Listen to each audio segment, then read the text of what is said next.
Good morning, नमस्कार। आप सभी का ग्रेविटी पॉइंट में स्वागत है। चैनल को सब्सक्राइब, लाइक एवं शेयर करने के लिए आप सभी का धन्यवाद। मैं सुरेशधर दुबे भूगोल की प्रैक्टिस श्रृंखला के दूसरे एपिसोड के साथ उपस्थित हूं। यह प्रैक्टिस श्रृंखला विशेष तौर पर टीजीटी, पीजीटी, यूजीसी एवं असिस्टेंट प्रोफेसर 2023 को ध्यान में रखकर तैयार की गई है। और इसके साथ आज का हम प्रश्न प्रारंभ करते हैं। आज का जो प्रश्न है यह भी भारत के भूगोल की स्थिति एवं विस्तार से ही संबंध रखने वाले प्रश्न हैं और इसका यह पार्ट 2 है। इसके अंतर्गत जो आज का पहला प्रश्न है यह आप देख सकते हैं। लिखा है कि निम्नलिखित में से कौन से सबसे दक्षिण स्थान को इंगित करता है। वैसे जो सबसे भारत का दक्षिणतम स्थान है वह तो है इंदिरा पॉइंट। क्या है? इंदिरा पॉइंट भारत का सबसे दक्षिणतम स्थान है। और अगर हम अक्षांश और देशांतर की बात करें तो अक्षांश और देशांतर के लिए हम अगले प्रश्न का चयन किए हैं। और अगला प्रश्न यहाँ पर है कि भारत की अर्थात मुख्य भूमि की जो दक्षिणतम सीमा है वह कहाँ है। तो वैसे देखा जाए भारत का जो दक्षिणतम प्लेस है वह आपका मिलता है 8 डिग्री 4 मिनट। और वैसे पूरे भारत की जो सीमा सबसे लास्ट है वह है 6 डिग्री 45 मिनट। इसी प्रकार अगर नॉर्थ की हम सीमा देखें तो नॉर्थ में 37 डिग्री 6 मिनट मिलता है। और ईस्ट का जो पॉइंट मिलता है यह मिलता है 97 डिग्री 25 मिनट। और इसी के साथ अगर आप ईस्ट वाला देखें तो 68 डिग्री 7 मिनट आपको मिलता है। अगर देखें सबसे दक्षिणतम बिंदु तो वह आपका इंदिरा पॉइंट मिलता है, लेकिन मुख्य भूमि का देखें तो वहाँ पर कन्याकुमारी मिलता है। और सबसे उत्तरतम बिंदु की अगर हम बात करें तो वहाँ पर इंदिरा कॉल है। और इसी प्रकार अगर हम सबसे पूर्वी भाग की बात करें तो पूर्वी में आपका किबिथु आता है। क्या आता है? किबिथु। और ये कहाँ पर है? यह आपका अरुणाचल प्रदेश में है। और अगर सबसे हम पश्चिमी की बात करें तो यहाँ पर गौरामोता है। आप इसे भी ध्यान से रख सकते हैं, गौरा। और इसी को कभी कभी तो गुहार मोती के नाम से भी जानते हैं। क्या जानते हैं? गुहार मोती। गुहार मोती भी इसे कहते हैं और इसे गौरा मोता भी कहते हैं। अर्थात इस पूछे गए प्रश्न का आंसर हो जाएगा 8 डिग्री 4 मिनट उत्तरी। यह उत्तर इसलिए लिखा गया है क्योंकि अगर आप देखेंगे तो नीचे आपका मिलता है इक्वेटर। तो इक्वेटर से चूंकि यह सारे भारत का जो लोकेशन है सब उत्तर में है, इसलिए यहाँ पर उत्तरी अक्षांश मेंशन किया गया है। तो इस आधार पर इसका आंसर हो जाएगा तीसरा। अगला प्रश्न है भारत के 4 प्रमुख नगरों में न्यूनतम तापांतर संबंधित है। न्यूनतम तापांतर का तात्पर्य होता है कि जहाँ पर ग्रीष्म और शीत ऋतु के तापमान का अंतर बहुत कम होता है। तो वैसे तो इन पूछे गए प्रश्नों में जो देखने पे आपको लग सकता है वह लग सकता है कि चेन्नई, क्योंकि चेन्नई एक प्रकार से हम कह सकते हैं इक्वेटर के समीप है। और ऐसे में अगर आप देखें तो यहाँ पर ग्रीष्म और शीत ऋतु के तापमान का अंतर काफ़ी कम होता है, लेकिन वास्तव में जो यहाँ पर आंसर होगा वह मुंबई होगा, क्योंकि मुंबई में शीत ऋतु का टेम्परेचर ज़्यादा नहीं घट पाता है और ग्रीष्म ऋतु में ज़्यादा बढ़ भी नहीं पाता है। इस आधार पर यहाँ पे आंसर क्या हो जाएगा? मुंबई हो जाएगा। और इसी प्रकार से अगला जो प्रश्न है लिखा है निम्नलिखित में से कौन सुमेलित है। अब यहाँ पर राज्य और राज्य की राजधानी दिया है, वो भी सभी पूर्वोत्तर के राज्य हैं। और पूर्वोत्तर में आप देख सकते हैं यहाँ पर अरुणाचल प्रदेश है। अरुणाचल प्रदेश की जो राजधानी है यह है ईटानगर। असम की राजधानी है दिसपुर। मेघालय की राजधानी है शिलांग। नागालैंड की है कोहिमा। इम्फाल मणिपुर की है। फिर आइजोल किसका है? मिजोरम का है। त्रिपुरा का क्या है? अगरतला है। तो आप यहाँ पर मिलान कर सकते हैं। जैसे मणिपुर दिया है शिलांग, तो शिलांग मणिपुर की नहीं है बल्कि कहाँ की है? मेघालय की है। फिर यहाँ पर दिया है मेघालय का क्या दे दिया है यहाँ पर? कोहिमा। तो मेघालय का आप कोहिमा नहीं है बल्कि आप देख सकते हैं मेघालय का क्या है? शिलांग है। ये भी गलत हो जाता है। फिर यहाँ पर अरुणाचल प्रदेश का क्या दिया है? ईटानगर। तो ईटानगर अरुणाचल प्रदेश का सही है, इसलिए पूछे गए प्रश्न का आंसर हो जाएगा सी। बाकी सब गलत हैं। तो राज्य और राजधानी के आधार पर प्रश्न तो पूछे ही जाते हैं, तो इसलिए आपको राज्य और राजधानी को विशेष ध्यान में रखना है। अगला है महाबलेश्वर निम्नलिखित में से किस राज्य में स्थित है। महाबलेश्वर तो वैसे है आपका महाराष्ट्र में, और इसी महाबलेश्वर से जो निकलती है नदी उसका नाम है कृष्णा नदी। क्या नाम है? कृष्णा नदी है। और यह महाराष्ट्र के सतारा जिले में, कहाँ पर है? सतारा जिले में है महाबलेश्वर, जहाँ से निकलती है कृष्णा नदी। और इसी महाराष्ट्र के नासिक से जो दूसरी नदी निकलती है उसका नाम है गोदावरी नदी। क्या नाम है? गोदावरी। तो गोदावरी जो निकलती है वह नासिक से निकलती है और कृष्णा जो निकलती है वो कहाँ से निकलती है, महाबलेश्वर, और यह महाराष्ट्र का क्या है, सतारा जिला है। तो महाबलेश्वर कहाँ पर है, महाराष्ट्र में है। अगला प्रश्न है, भौतिक विभाग के वर्गीकरण का आधार वनस्पति होती है। यहाँ पर कह रहा है कि जो भौतिक विभाग का हम लोग वर्गीकरण करते हैं, क्या वनस्पति के आधार पर करते हैं क्या, नहीं। भारत के अगर भौतिक विभाग का हम वर्गीकरण की बात करें तो वह उच्चावच के आधार पर होता है। किस आधार पर होता है, उच्चावच के आधार पर होता है। और इसीलिए जो भारत का वर्गीकरण किया गया है, आप देखते हैं, एक है उत्तर का पर्वतीय भाग, क्या है, उत्तर का पर्वतीय भाग जो हिमालय के तहत आता है। फिर आता है उत्तर का विशाल मैदान, क्या है, उत्तर का विशाल मैदान, यह भी उच्चावच के आधार पर है। और फिर इसी आधार पर आप देख सकते हैं प्रायद्वीपीय भारत है, क्या है, प्रायद्वीपीय भारत है। और जो लास्ट वाला होता है उसे कहते हैं तटवर्ती मैदान, तटवर्ती मैदान एवं द्वीपीय क्षेत्र। तो ये सब जो वर्गीकरण किया गया है, ये सभी वर्गीकरण कहीं ना कहीं उच्चावच के आधार पर है। किसके आधार पर है, उच्चावच के आधार पर है। तो इस आधार पर यह तो गलत है, लेकिन दूसरा जो लिखा है वनस्पति उच्चावच की प्रकृति बताती है, ये पूरी तरीके से सही है। इस आधार पर इस पूछे गए प्रश्न का जो आंसर हो जाएगा, तो आप देख सकते हैं क्या लिखा है, दोनों सही है। तो ऐसा तो है नहीं, दोनों सही है पर आर ए की स्पष्टीकरण नहीं करता, गलत है। फिर लिखा है मात्र ए सही है, ए सही नहीं बल्कि क्या है, आर सही है और ए गलत है। क्या है यहाँ पर, आर और एक मतलब ये समझ लीजिएगा, यह आर मतलब कारण है, आर का तात्पर्य क्या है, कारण है, और एक तात्पर्य है कथन है, स्टेटमेंट। तो इस प्रकार से पहला वाला क्या है, पहला वाला गलत है और दूसरा वाला सही है। अगला प्रश्न है, मैक-मोहन रेखा निम्नलिखित में से किन दो देशों को अलग करती है। तो मैक-मोहन जो रेखा होती है यह भारत और चीन के बॉर्डर पर है। इसको हम लोग कहते हैं लाइन ऑफ एक्चुअल कंट्रोल कहते हैं, यह लाइन ऑफ एक्चुअल कंट्रोल है। इसी प्रकार अगर यहाँ पर हम अफगानिस्तान की बात करें तो भारत का अफगानिस्तान के साथ भी एक बॉर्डर लगता है जिसको कहते हैं डूरंड लाइन, क्या कहते हैं, डूरंड लाइन है। और इसी प्रकार भारत का जो पाकिस्तान के साथ बॉर्डर लगता है इसको कहते हैं रेड क्लिफ, क्या कहते हैं, रेड क्लिफ। तो रेड क्लिफ जो है यह भारत और पाकिस्तान के साथ है। डूरंड जो रेखा है यह किसके साथ है, भारत अफगानिस्तान के साथ है। और मैक-मोहन किसके साथ है, तो भारत और चीन के साथ है। इस पूछे गए प्रश्न का आंसर हो जाएगा डी। अगला प्रश्न है, निम्नलिखित में कहाँ पर सूर्य कभी ऊर्ध्व नहीं होता है। ऊर्ध्व का तात्पर्य होता है कि कहाँ पर सन परपेंडिकुलर होता है। तो सन कहाँ तक परपेंडिकुलर होता है, इसी कर्क रेखा तक सन परपेंडिकुलर होता है। इसके उत्तर का यदि कोई भी प्लेस है तो वहाँ पर सन परपेंडिकुलर नहीं होता है। तो इस पूछे गए प्रश्न में देखिए दिया है अहमदाबाद, तो अहमदाबाद स्वाभाविक सी बात है यहाँ पर है। फिर कलकत्ता भी देख सकते हैं, ये भी यहाँ पर है। जबलपुर ये भी आप देख सकते हैं मध्य प्रदेश में है। लेकिन जो इलाहाबाद है, इलाहाबाद उत्तर प्रदेश का पार्ट है और उत्तर प्रदेश से होकर के कर्क रेखा नहीं गुजरती है। इसलिए पूछे गए प्रश्न का आंसर हो जाएगा, क्या होगा इसका आंसर, बी, इलाहाबाद।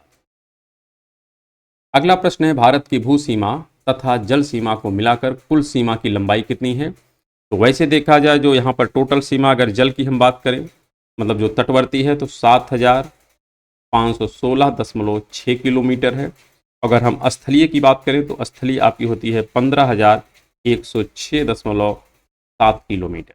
और अगर टोटल आप ऐड कर दें तो यहाँ पर आपको मिल जाएगा 22,716.6 किलोमीटर।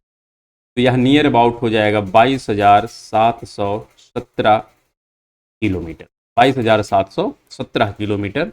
यह टोटल इसकी सीमा है, भारत की भू सीमा और जल सीमा दोनों को मिला करके। अगला प्रश्न यहाँ पर लिखा है, क्षेत्रफल की दृष्टि से भारत का संसार में स्थान कौन सा है। तो पहले नंबर पर तो रसिया आता है, दूसरे नंबर पर कनाडा आता है, तीसरे नंबर पर चीन आता है, चौथे नंबर पर आपका यूएस आता है, पांचवें पर ब्राज़ील है, छठे पर आपका ऑस्ट्रेलिया है और सातवें पर कौन आता है, भारत आता है। तो भारत का कौन सा स्थान है यहाँ पर, सातवां है। अगर उस दृष्टिकोण से हम देखें कि टोटल एरिया कितनी है, तो भारत की जो टोटल एरिया है यह करीब करीब है पूरे विश्व की 2.43%। और अगर हम पॉपुलेशन की बात करें तो पॉपुलेशन में भारत सेकंड नंबर पर आता है, पॉपुलेशन में सेकंड नंबर पर आता है। और विश्व की टोटल पॉपुलेशन का कितना भाग ये कवर करता है, तो 17.5% भाग यह पूरे विश्व की जनसंख्या का कवर करता है। क्षेत्रफल में 7वां है लेकिन जनसंख्या में दूसरा है। क्षेत्रफल के अनुसार कितना परसेंटेज है 2.43 और जनसंख्या के आधार पर कितना परसेंटेज है 17.5%। अगला प्रश्न है यहाँ पर, अंडमान और निकोबार द्वीप समूह की आदिवासी जनसंख्या संबंधित है। तो यह सबसे प्राचीनतम जनजाति है जिसका नाम है निग्रायड। और निग्रायड देखा जाए तो इसका सर्वाधिक पलायन हुआ है। इसका क्या है, इसका पलायन सर्वाधिक हुआ है, सर्वाधिक पलायन इसी जनजाति का हुआ है। और देखा जाए अपने ओरिजिन से यह बहुत दूर तक निकल चुकी है, लेकिन फिर भी इसके जो साक्ष्य मिलते हैं तो कहाँ से मिल सकते हैं, हम कह सकते हैं कांगो से मिलते हैं, कांगो बेसिन से है, मलाया है, फिर हम कह सकते हैं श्रीलंका है, मलाया है, श्रीलंका है, फिर अंडमान और निकोबार में अभी इसके साक्ष्य पाए जाते हैं, लेकिन इनकी पॉपुलेशन काफ़ी कम हो चुकी है। इसी प्रकार से अगला प्रश्न है, पाकिस्तान के साथ उभयनिष्ठ सीमा वाले भारतीय राज्य कौन से हैं। तो जो भारत का पश्चिमी प्रदेश है वहाँ पे जितने भी राज्य हैं सब पाकिस्तान के साथ सीमा साझा करते हैं। तो गुजरात तो करेगा, हिमाचल प्रदेश नहीं करेगा, तो इस आधार पर पहला गलत होएगा क्योंकि हिमाचल प्रदेश सीमा साझा नहीं करता है। दूसरे में जम्मू कश्मीर हरियाणा, तो हरियाणा भी सीमा साझा नहीं करता है, तो इस आधार पर ये भी गलत हो जाता है। गुजरात, जम्मू कश्मीर, पंजाब एवं राजस्थान ये सभी साझा करते हैं। इस आधार पर इस पूछे गए प्रश्न का आंसर हो जाएगा सी, यही राज्य हैं कि जो पाकिस्तान के साथ सीमा साझा करते हैं। अगला प्रश्न है, भारत के निम्न अंतरिक्ष केंद्रों एवं इकाइयों में से कौन तिरुवनंतपुरम में स्थित है। तिरुवनंतपुरम आप देख सकते हैं यहाँ केरल का पार्ट है। तो यहाँ पर हम कह सकते हैं विक्रम साराभाई स्पेस स्टेशन स्थित है। कौन सा, विक्रम साराभाई स्पेस स्टेशन स्थित है यहाँ पर। और अगर देखा जाए यहाँ पर एक पुलिकट झील है। कौन सी झील है, पुलिकट झील है। और इसी पुलिकट झील के मध्य में एक द्वीपीय संरचना है जहाँ पर है श्रीहरिकोटा। क्या है, श्रीहरिकोटा। और इसी श्रीहरिकोटा पर जो एक दूसरा स्पेस स्टेशन स्थित है उसका नाम है सार। क्या नाम है, सार, SHAR है। सार का तात्पर्य ही होता है श्रीहरिकोटा। यहाँ पे हम कह सकते हैं श्रीहरिकोटा यहाँ पर है। और इसी का बाद में नाम बदल करके कर दिया जाता है एक प्रकार से विक्रम सतीश धवन। क्या है, सतीश धवन स्पेस स्टेशन। इसी का बाद में नाम कर दिया जाता है क्या, सतीश धवन स्पेस स्टेशन। एक कालांतर का नाम है, जबकि प्रारंभिक का अगर नाम की हम बात करें तो प्रारंभिक नाम था श्रीहरिकोटा रेंज। शुरू में क्या नाम था, श्री हरिकोटा रेंज का प्रारंभिक नाम था, लेकिन कालांतर में इसका नाम बदल के कर दिया गया है सतीश धवन स्पेस स्टेशन या सतीश धवन अंतरिक्ष केंद्र। और ये कहाँ पर है, पुलिकट झील श्रीहरिकोटा में है। पुलिकट झील में यह स्थित है, अर्थात यह आंध्र प्रदेश और तमिलनाडु के सीमा पर है। लेकिन जो विक्रम साराभाई स्पेस स्टेशन है ये कहाँ पर है, तिरुवनंतपुरम में है, केरल में है यहाँ पर। इस पूछे गए प्रश्न का आंसर हो जाएगा डी। अगले प्रश्न की तरफ अगर हम बढ़ें तो अगला प्रश्न यहाँ पे दिया है, मूक घाटी आंदोलन संबंधित है। ये जो मूक घाटी आंदोलन है इसी को हम कहते हैं एक प्रकार से शांत वैली। क्या कहते हैं, शांत घाटी। जो शांत घाटी का है यहाँ पर अगर हम बात करें तो उष्णकटिबंधीय सदाबहार वन पाए जाते हैं। कैसे पाए जाते हैं, उष्ण कटिबंधीय सदाबहार किस्म के वन पाए जाते हैं, सदाबहार वन पाए जाते हैं। और एक कहाँ पर हैं अगर इसकी चर्चा किया जाए तो यह केरल में। कहाँ पर है, केरल में। तो इस पूछे गए प्रश्न का आंसर हो जाएगा ए, कि केरल में ही शांत घाटी की शुरुआत की गई थी। कारण क्या था, उष्णकटिबंधीय वनों को बचाना इसका मूल उद्देश्य था। अगला प्रश्न है यहाँ पर, राज्य पुनर्गठन प्रक्रिया में भारत के निम्न राज्यों के गठन का सही क्रम बताइए। अगर राज्यों के पुनर्गठन की हम बात करें तो यहाँ पर कालक्रम में बहुत से राज्य गठित किए गए हैं। वैसे अगर देखा जाए, अगर कोई राज्य सबसे पहला गठित किया गया है तो वह तो आंध्र प्रदेश होता है, जिसका गठन 1953 में किया गया है। लेकिन चूंकि हमको इस विकल्प के आधार पर आंसर की बात करना है तो यहाँ पर अगर हम बात करें मेघालय की, तो मेघालय का जो गठन है यह 1972 में है। कब का है, 1972 में मेघालय का गठन हुआ है। अगर हम अरुणाचल प्रदेश की बात करें तो अरुणाचल प्रदेश 1987 में हुआ है। इसी प्रकार अगर हम नागालैंड की बात करें तो नागालैंड आपका जो है यह 1963 का है। और अगर हम अगला बात करें सिक्किम, तो सिक्किम आपका 1975 का है। कब का है? 1975 का है। अब इसी को हमको क्या करना है? अरेंज करना है। तो अरेंज कैसे किया जाए? जो सबसे पहले है वो सबसे पहले रहेगा, जो बाद में है उसको बाद में कर दिया जाएगा। अर्थात नागालैंड पहले हो जाएगा। नागालैंड आपका देख सकते हैं 63 में है। अगर हम उसके पश्चात देखें तो उसके पश्चात आपका मेघालय मिल जाएगा, और उसके पश्चात देखें तो सिक्किम मिल जाएगा, और सिक्किम के पश्चात क्या मिल जाएगा? अरुणाचल प्रदेश। अर्थात यहाँ पर आंसर हो जाएगा बी, क्योंकि नागालैंड की जो स्थापना है यह सबसे पहले 63 में हुई है, और उसके पश्चात मेघालय की हुई है, उसके बाद सिक्किम की हुई है, और सबसे लास्ट में किसकी हुई है? अरुणाचल प्रदेश की स्थापना की गई है। और अगर इसी हाल फिलहाल में हम बात करें तो 2014 में आप देख सकते हैं तेलंगाना की हुई है, और 2019 में अगर देखें तो आप लद्दाख की स्थापना की गई है, जो एक केंद्र शासित राज्य है। इसी प्रकार अगर हम अगले प्रश्न पर जाएं तो देखते हैं यहाँ पर निम्नलिखित युग्मों में कौन सुमेलित नहीं है। यहाँ पर सुमेलित करने की बात की गई है। उत्तराखंड 2000 में हुआ है, ये बात तो सत्य है।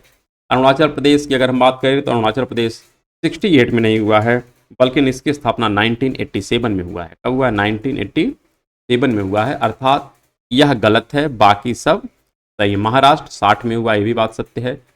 हरियाणा 1966 में है, ये भी सही है। यहाँ पर गलत कौन सा है? अरुणाचल प्रदेश। और आपसे पूछा क्या है कि कौन सा सुमेलित नहीं है, तो सुमेलित कौन नहीं है? अरुणाचल प्रदेश सुमेलित नहीं है।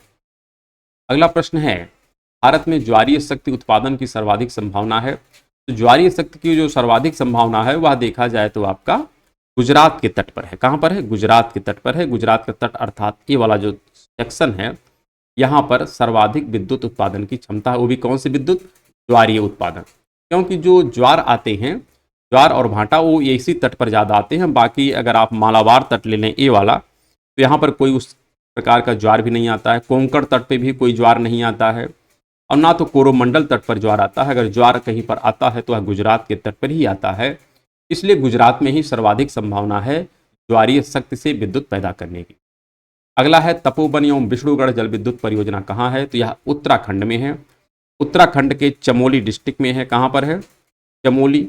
और अगर देखा जाए कौन सी नदी है, तो यहाँ पर धौली गंगा है। कौन सी है? धौली गंगा है। और धौली गंगा जो नदी है यह किसकी सहायक है? तो यह अलकनंदा की सहायक है। किसकी सहायक है? अलकनंदा की। और अलकनंदा देखा जाए तो किसकी सहायक है? या गंगा की सहायक है, क्योंकि अलकनंदा और भागीरथी दोनों मिलकर के ही गंगा का फॉर्मेशन करती हैं। तो चमोली जिले में, चमोली जिला जो उत्तराखंड में है, यहीं पर आपका तपोवन विष्णुगढ़ जल विद्युत परियोजना है।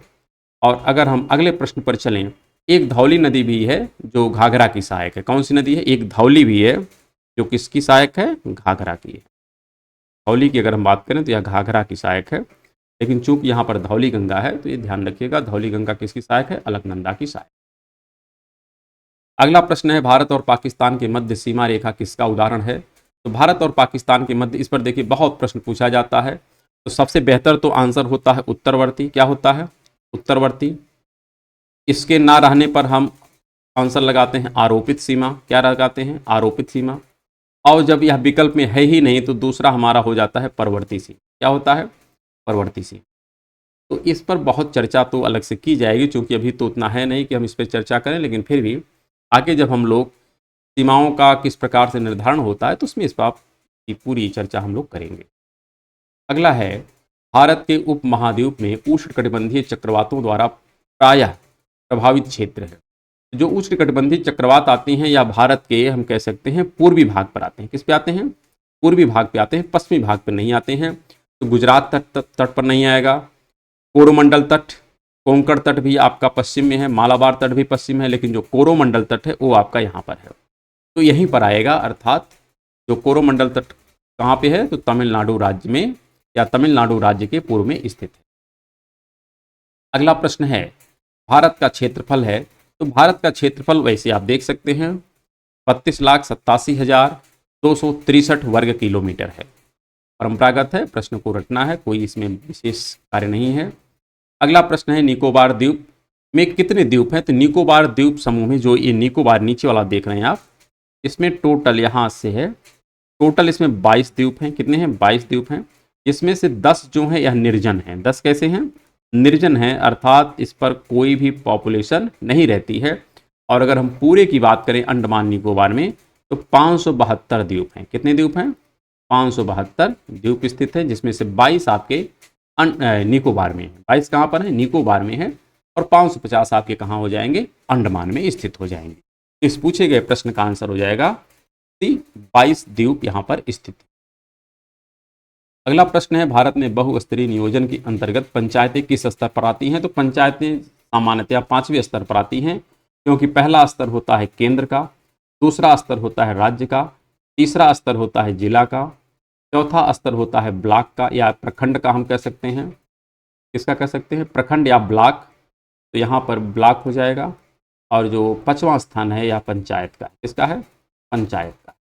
इस प्रकार से आप कह सकते हैं टोटल यहाँ पर 5 चरण हैं जहाँ पर हम किसी भी प्रकार के नियोजन की क्रियाओं को संपन्न करते हैं। अगला प्रश्न है, भूदान आंदोलन निम्न में से किस पंचवर्षीय योजना के दौरान हुआ था? तो यह पहली पंचवर्षीय योजना के दौरान 1951 में हुआ था। किसके द्वारा? आचार्य विनोबा भावे के द्वारा। किसके द्वारा? आचार्य विनोबा भावे के द्वारा इस सम्मेलन या हम कह सकते हैं इस आंदोलन की शुरुआत की गई थी। अगला प्रश्न है, मैकमोहन रेखा का सीमांकन किस वर्ष में हुआ था? तो जो मैकमोहन रेखा है, अगर इसकी हम देखा जाए तो इसकी शुरुआत 1900 यहाँ पर 16 में की गई है। कब की गई? 1916 में। लेकिन यहाँ पर विकल्प में चूंकि 1915 है तो आप करेंगे 1915 में इसकी हम, एक प्रकार से आप चाहें तो विकल्प बदल लें, नहीं तो विकल्प नहीं बदल देंगे तो नियर अबाउट इसका आंसर क्या हो जाएगा? 1915 हो जाएगा। जबकि वास्तविक रिजल्ट कितना है? 1916 में मैकमोहन रेखा का निर्धारण किया गया था, जो भारत और चीन के मध्य सीमा बनाता है। किसके किसके? भारत प्लस चीन के मध्य सीमा का निर्धारण करती है।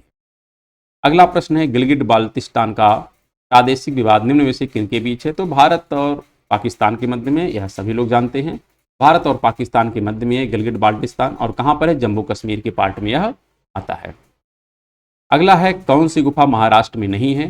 तो महाराष्ट्र में अजंता भी है, महाराष्ट्र में एलोरा भी है, और महाराष्ट्र में एलिफेंटा की भी गुफा है। लेकिन अमरनाथ की जो गुफा है ये कहाँ पर है? तो जम्मू एंड कश्मीर में है। इसलिए इस पूछे गए प्रश्न का आंसर हो जाएगा सी। अगला प्रश्न है, निम्नलिखित में से कौन सा द्वीप भारत और श्रीलंका के मध्य स्थित है? तो भारत और श्रीलंका के मध्य जो द्वीप स्थित है उसका नाम है रामेश्वरम। क्या नाम है? रामेश्वरम। यहाँ पे आप देख सकते हैं। वैसे अगर हम बात करें तो यहाँ पर इस द्वीप का अगर हम बात करें नाम है तो इसका नाम है पंबन द्वीप। क्या नाम है? यह पंबन द्वीप है। और इसी पंबन द्वीप पर यहाँ पर टॉप में मिलता है रामेश्वरम, और इस तरफ मिलता है धनुषकोडी। क्या मिलता है यहाँ? एक तरफ मिलता है धनुषकोडी और एक तरफ यहाँ पे टॉप पे मिलता है रामेश्वरम। क्या मिलता है? रामेश्वरम। और अगर हम बात करें इस द्वीप का क्या नाम है, तो इस द्वीप का नाम है पंबन द्वीप। और यहाँ पर एक आप देख रहे हैं प्रायद्वीप है। इस प्रायद्वीप की अगर हम नाम की बात करें तो जाफना द्वीप। ये क्या है? जाफना, तो कहते हैं जाफना प्रायद्वीप है। तो जाफना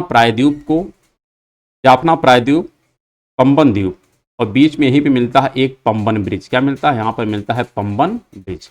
इसको आप लोग एटलस में बहुत बेहतरीन तरीके से देख सकते हैं। एटलस में दिया है, काफ़ी खूबसूरत वहाँ पर इमेज है, लेकिन यहाँ पर उतना तो जूम नहीं है, लेकिन फिर भी आप यहाँ पर देख सकते हैं कि जाफना द्वीप है, फिर यहाँ पर पंबन द्वीप है, पंबन द्वीप पर ही रामेश्वरम है और धनुषकोडी है। और फिर यहाँ से आपका शुरू होता है जो राम सेतु ब्रिज है, यहाँ पर शुरू होता है जो श्रीलंका को भारत से जोड़ता है। इस पूछे गए प्रश्न का आंसर हो जाएगा सी। क्या हो जाएगा? सी। अगले प्रश्न पर अगर हम चलें तो अगला प्रश्न हमारा है, भारत में भूपत्रकों या सर्वे सीटों का प्रकाशन होता है तो देहरादून से होता है। कहाँ से होता है? देहरादून से होता है, क्योंकि वहीं पर इसका मुख्यालय भी है। अगला है, भारत एक गणतंत्र राज्य बना था। भारत जो गणतंत्र बना था, स्वतंत्र तो 47 में हो गया था, लेकिन गणतंत्र हुआ था 50 में, क्योंकि 26 जनवरी 1950 को इसने संविधान को क्या किया था? लागू किया था, जबकि संविधान बन करके तैयार हो गया था नवंबर 1949 में। तो नवंबर 1949 में आपका संविधान बन चुका था, लेकिन इसको इम्प्लीमेंट किया गया था 26 जनवरी 1950 को। इसलिए 1950 से भारत को एक गणराज्य माना जाता है। अगला प्रश्न है, सूची 1 को सूची 2 से सम्मिलित करना है। यहाँ पर एक तरफ झील है और एक तरफ राज्य है। अगर देखा जाए बुलर झील, तो बुलर झील आप देख सकते हैं यहाँ पर जम्मू कश्मीर में है। कहाँ पर है? या जम्मू कश्मीर में है। लोनार यह महाराष्ट्र में है। पुलिकट झील अगर हम बात करें तो यह आपका तमिलनाडु में है, और लोकटक झील जो है मणिपुर में है। यहाँ पर पुलिकट के बारे में थोड़ा सा आप ध्यान रखिएगा कि पुलिकट केवल तमिलनाडु में नहीं बल्कि यहाँ पर आंध्र प्रदेश में भी इसका पार्ट आता है। और इसी पुलिकट झील में मध्य में स्थित क्या है, श्रीहरिकोटा। क्या है, श्रीहरिकोटा इसी पुलिकट झील के मध्य स्थित है, जो एक द्वीपीय क्षेत्र है। तो इस पूछे गए प्रश्न का आंसर आप मिलान कर सकते हैं, पहले का दूसरा और दूसरे का आप चौथा, तो 2 और 4। फिर आप कर सकते हैं तीसरे का, यहाँ पर मिल गया है 3, तो अर्थात आंसर हो जाएगा यहाँ पर डी। क्या हो जाएगा, डी आंसर इसका सही हो जाएगा। अगला प्रश्न है, भारत के निम्नलिखित राज्यों का लिंगानुपात के अनुसार घटता हुआ क्रम बताइए। तो जनसंख्या नगरीकरण में इसका तो आपको विशेष अध्ययन करना ही है, लेकिन यहाँ पर आप जानते भी होंगे कि केरल की जनसंख्या सबसे मतलब लिंगानुपात सबसे अधिक है, उसके पश्चात लिंगानुपात तमिलनाडु का है, उसके पश्चात छत्तीसगढ़ का है, और उससे कम किसका है, उत्तर प्रदेश का है। तो यहाँ पर आंसर हो जाएगा पहला। अगले प्रश्न की तरफ हम चलते हैं, भारत की सबसे बड़ी खाड़ी कौन सी है। यहाँ पर खाड़ी का तात्पर्य है गल्फ की बात किया है। किसकी बात किया है, गल्फ का, क्योंकि हिंदी में तो सबको खाड़ी ही कहा जाता है, लेकिन इंग्लिश में किसी को गल्फ कहा जाता है, किसी को बे कहा जाता है, किसी को बाइट कहा जाता है। तो ध्यान रखिएगा, गल्फ, बे, बाइट ये 3 हैं, लेकिन यहाँ पर गल्फ की बात किया तो गल्फ जो सबसे बड़ी है वह कौन है, तो यहाँ पर आपको मिल जाएगी कच्छ। कौन सी मिल जाएगी, कच्छ की। जो खंभात वाली है वो यहाँ पर कच्छ है, ध्यान रखिएगा कौन सी है, कच्छ है। यहाँ पर जो है वो खंभात है, कौन है, खंभात है। और नीचे जो है यहाँ पर मन्नार है, कौन है, मन्नार है। और यहाँ पर जो है ये बंगाल की, कौन सी है, बंगाल की। तो बंगाल वाली जो है बे है। बाकी इस पूछे गए प्रश्न में जो आंसर हो जाएगा वह कच्छ की खाड़ी सबसे बड़ी है। कौन सी, कच्छ की खाड़ी। अगला प्रश्न है, जबलपुर नगर किस नदी के किनारे पर स्थित है। तो जबलपुर जो नगर है, अगर हम इसकी बात करें तो जबलपुर नगर आपकी नर्मदा नदी के किनारे स्थित है, क्योंकि अमरकंटक से जो नर्मदा नदी निकलती है वह मध्य प्रदेश के भाग से होकर के गुजरती है, और वहीं पर जबलपुर है। तो नर्मदा नदी के तट पर ही जबलपुर नगर स्थित है, जो मध्य प्रदेश का पार्ट है। अगला प्रश्न यहाँ पर है, सूची 1 को सूची 2 से मिलान करना है। एक तरफ दिया है सांभर झील, लोनार, पुलिकट, नौकुचिया। तो सांभर झील आपकी राजस्थान में है, जैसा आप देख सकते हैं, पहले का 3 है। लोनार आपकी महाराष्ट्र में है। फिर पुलिकट आप देख सकते हैं यहाँ पर मिल जाएगा तमिलनाडु में, और नौकुचिया मिल जाएगा उत्तराखंड में। अर्थात यहाँ पर 3, 4, 1, 2, 3, 4, 1, 2 विकल्प नंबर आपका डी सही हो जाएगा। इस पर अभ्यास करने की सिर्फ आवश्यकता है, यदि प्रॉपर अभ्यास किया जाए तो ऐसा नहीं कुछ याद नहीं होगा, सब कुछ याद हो सकता है। अगला प्रश्न है, दक्षिणी गंगोत्री क्या है। तो यह भारत का एक रिसर्च सेंटर है, जो कहाँ पर है, अंटार्कटिका महाद्वीप पर स्थित है। और अगर दूसरे की बात करें तो भारत का दूसरा जो रिसर्च सेंटर उसका नाम है मैत्री, ये भी अंटार्कटिका पर स्थित है। और जो लेटेस्ट आपका अनुसंधान केंद्र उसका नाम है भारतीय। क्या नाम है, भारतीय। तो वर्तमान में देखा जाए तो 3 रिसर्च सेंटर हैं हमारे अंटार्कटिका में। एक का नाम गंगोत्री है, दक्षिणी गंगोत्री है, एक का नाम मैत्री है, और जो सबसे लेटेस्ट है उसका नाम है भारतीय। ये दूसरे नंबर पर है, ये तीसरे नंबर पर है, और ये पहले नंबर। अगला प्रश्न है, अंडमान और निकोबार द्वीप समूह है। अंडमान और निकोबार जो द्वीप समूह है यह निमज्जित श्रेणियों के अवशेष पर स्थित है, क्योंकि जो अराकान योमा है हिमालय का, अराकान योमा यह हिमालय का ही एक्सटेंशन है। तो हिमालय का एक्सटेंशन ही है अराकान योमा, और इसी का जो निमज्जित भाग है, उसी पर कौन स्थित है, तो अंडमान और निकोबार द्वीप समूह स्थित है। आप यहाँ पर देख सकते हैं, ये जो इमेज है ये उसी को कहीं कहीं इधर से आप देखेंगे तो इधर से अराकान योमा आती है, और इसी का जो भाग इधर निमज्जित हो चुका है उसी पर अंडमान निकोबार स्थित है। यहाँ पर प्रश्न पूछ रहा है दक्कन पास के बारे में। किसके बारे में पूछ रहा है, दक्कन पास। देखिए यहाँ पर दक्कन पास है, और वैसे दक्कन पास के बारे में यहाँ पर 2 प्रश्न बनते हैं। तो एक प्रश्न तो यहाँ पे लिखा है दक्कन पास कहाँ है, यह देखिए लिटिल अंडमान है, छोटा अंडमान है। क्या नाम इसका है, छोटा अंडमान है। और एक जो दिया है इसके ऊपर अगर हम पूरे की बात करें तो यह बृहद अंडमान है। क्या है, बृहद अंडमान। लेकिन यहाँ पर एक मिडिल अंडमान है। कौन है, मिडिल अंडमान है। और वैसे में देखा जाए तो इसको उत्तर अंडमान कहते हैं, इसको दक्षिण अंडमान कहते हैं, इसको मिडिल कहते हैं। तो जो नाम चाहे आप वो नाम दीजिए। इसको आप बृहद कर सकते हैं, इसको लिटिल कर सकते हैं। तो पूछे गए यहाँ पर प्रश्न में जो उत्तर हो जाएगा भारत श्रीलंका, ये तो है नहीं।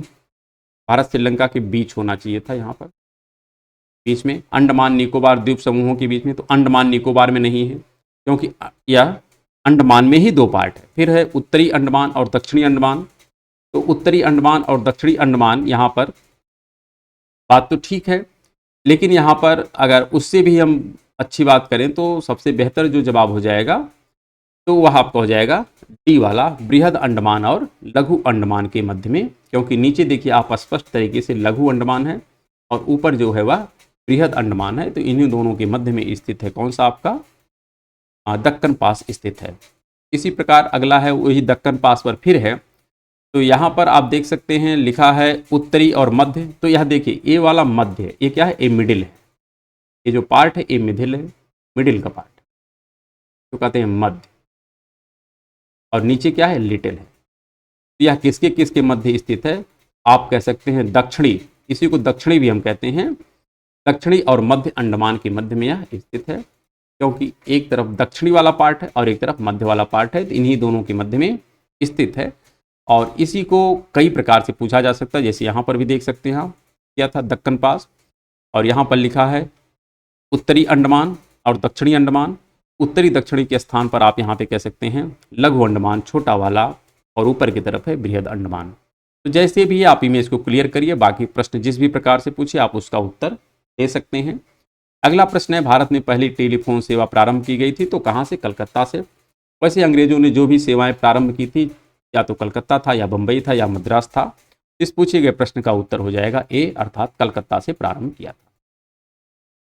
अगला है, भारत की सबसे पहली खोज करने वाला यात्री कौन था, उसका नाम था वास्को डी गामा। यह कब खोज किया था, तो 1498 में खोज किया था। वैसे भारत की खोज करने के लिए निकला कौन था जो सबसे पहली बार, तो उसका नाम था आपका कोलंबस। क्या नाम था, कोलंबस। यह खोज करने तो निकला लेकिन कहाँ पहुँच गया, यूएस पहुँच गया, नई दुनिया में पहुँच गया। और यह कब निकला था, तो यह निकला था 1492 में। 1492 में कोलंबस निकला था, लेकिन पहुँच गया वह कहाँ पर, यूएसए में, मतलब अमेरिकन कॉन्टिनेंट में। लेकिन वास्को डी गामा जो 1498 में भारत पहुँचा, या भारत का खोज किया, और कहाँ से होते हुए गुजरा था, तो केप ऑफ गुड होप से होकर के गुजरा था, जो अफ्रीका का दक्षिणतम बिंदु है, अब दक्षिणी पार्ट पर स्थित है। अगला प्रश्न है कि भारत के उत्तरी मैदान क्षेत्र तथा पूर्वी समुद्र तटीय क्षेत्र में, यहाँ पर देखिए भारत के उत्तरी मैदानी क्षेत्र तथा पूर्वी समुद्र तटीय क्षेत्र में रेल की पटरियों का सघन जाल है। ये बात तो सत्य है, क्योंकि यहाँ पर आबादी बहुत ज़्यादा है, व्यापार बहुत ज़्यादा है, इसलिए पटरियाँ बहुत ज़्यादा है। लेकिन नीचे कारण क्या लिखा है, इन क्षेत्रों में सुविकसित उद्योग धंधे हैं।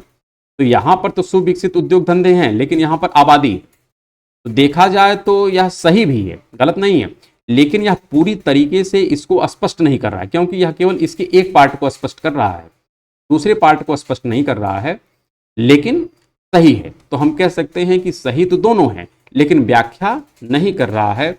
इस आधार पर इस पूछे गए प्रश्न का उत्तर हो जाएगा बी। अगला है, मेघालय राज्य निम्नलिखित में से किस जनजाति संयोजन के लिए जाना जाता है। तो जो मेघालय राज्य है यह गारो और खासी, जो गारो खासी जयंतिया पहाड़ियाँ हैं, तो गारो खासी जयंतिया पहाड़ियाँ हम कह सकते हैं इन्हीं जनजातियों के आधार पर ही नाम रखा गया है। तो इसलिए ये जनजातियाँ कहाँ की हैं, मेघालय की हैं, गारो और खासी। अगला प्रश्न है, अरुणाचल प्रदेश, मतलब यहाँ पर भी जनजातियों को मिलान करना है। अरुणाचल प्रदेश में जो पहाड़ियाँ हैं वहाँ पर आभर, डफला, मेरी, ये सब जनजातियाँ हैं, और उसी के आधार पर नामकरण किया जाता है। तो यह इसमें डफला है, क्या है, डफला। जम्मू कश्मीर में अगर हम बात करें तो यहाँ पर गारा, गद्दी, ये सब वहाँ पे मिलती हैं। अगर पश्चिम बंगाल में हम बात करें तो यहाँ पर असुर, बिरहोर, लेप्चा, ये सब जनजातियाँ यहाँ की हैं। और इसी प्रकार अगर केरल की बात करें तो यहाँ पर अधियन, कम्मार और कोंडा कापू, ये सब कहाँ की हैं, केरला की हैं। बाकी और भी चर्चाएं इस पर की जाएंगी अलग से, लेकिन अभी तो प्रश्न हम लोग देख रहे हैं। तो इस आधार पर इस पूछे गए प्रश्न का जो उत्तर हो जाएगा, तो आप कह सकते हैं 3, 4, 2, 1, अर्थात विकल्प नंबर सी यहाँ पर सही है। अगले प्रश्न पर चलते हैं। अगला प्रश्न जो है काफ़ी इंटरेस्टिंग वाला है, देखिए आप इसको। लिखा है, जम्मू व कश्मीर राज्य में अवस्थित हिमालय की पर्वत श्रृंखलाओं की ऊंचाई के आधार पर उनके घटते हुए क्रम, या हम कहें कि उत्तर से दक्षिण की तरफ इनकी स्थिति के बारे में पूछा है, तो आपको बताना है। ध्यान रखिएगा, जो लद्दाख है, अगर हम बात करें ट्रांस हिमालय में, तो ट्रांस हिमालय में 3 है, वहाँ पर कराकोरम, लद्दाख, जास्कर है, तो कराकोरम सबसे ऊपर है, उसके बाद लद्दाख है, उसके बाद जास्कर है, उसके बाद आता है ग्रेट हिमालय और उसके बाद आता है लघु हिमालय। और लघु हिमालय में भी कौन आता है, तो पीर पंजाल आता है। कौन आता है, पीर पंजाल आता है। इसकी भी चर्चा हम लोग विस्तृत तरीके से करेंगे जब हिमालय की चर्चा होगी तो वहाँ पर। तो इस आधार पर आप देख सकते हैं, आपको जो मिलान करना है, लद्दाख, पीर पंजाल, जास्कर, शिवालिक। तो पीर पंजाल साउथ में है, जास्कर इसके उत्तर में है। जास्कर कहाँ पर है, उत्तर में है, और पीर पंजाल नीचे है, क्योंकि ऐसे श्रेणियां है ना, ऐसे ऐसे में यहाँ पर कराकोरम है, फिर लद्दाख है, फिर जास्कर है, फिर ग्रेट हिमालय है, फिर जाके लघु हिमालय आता है। तो क्रम ऐसे है। इसी प्रकार दिया है पीर पंजाल, तो ये भी गलत है, क्योंकि पीर पंजाल उत्तर में नहीं है। उत्तर में कौन है, कराकोरम है या लद्दाख है। फिर है लद्दाख, ठीक है, जास्कर उसके दक्षिण में, ये भी सही है, पीर पंजाल उसके दक्षिण में, ये भी सही है, और शिवालिक सबसे दक्षिण में, क्योंकि शिवालिक सबसे लास्ट की श्रेणी है। तो इस आधार पर जो प्रश्न है इसका आंसर हो जाएगा सी। इसी के साथ आज की हम इस प्रैक्टिस श्रृंखला को यहीं पर, प्रैक्टिस श्रृंखला क्या, आज के एपिसोड का आज हम समापन करते हैं। कल हम लोग पुनः एक नए एपिसोड में मिलते हैं। तब तक के लिए आप लोगों के साथ नमस्कार, धन्यवाद। जितना हो सकता है चैनल को सब्सक्राइब करें, लाइक करें और प्रमोट करें। धन्यवाद।